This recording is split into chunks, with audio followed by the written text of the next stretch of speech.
মানুষ এখন ভুলেই যাচ্ছে স্বীয় স্রষ্টার কথা, তার বিধান যে আরোপ রয়েছে নেই কারো মাথা ব্যথা। স্বীয় মসজিদে চলছে মানুষ মনে যাহা যাই করে, কুকর্ম সব করছে এখন পাক পবিত্র ঘরে। নানান ধর্মে চলছে মানুষ সেই ধরনেরই তলে, ধর্ম এখন যুগের ফ্যাশন, কর্ম ডুবাই জলে।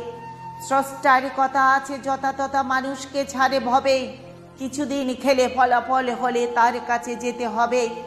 তিনি যে সবার খবর রাখেন, কার নিদে কারে আঁকে, স্রষ্টাহীনকে বিপদ দিলেই কেঁদে কেঁদে তারে ডাকে। মানুষ যখন অসহায় তাকে স্রষ্টার গান গায়, একটু সহায় পেলেই আবার স্রষ্টাকে ভুলে যায়। একটু সহায় পেলেই আবার স্রষ্টাকে ভুলে যায়। একটু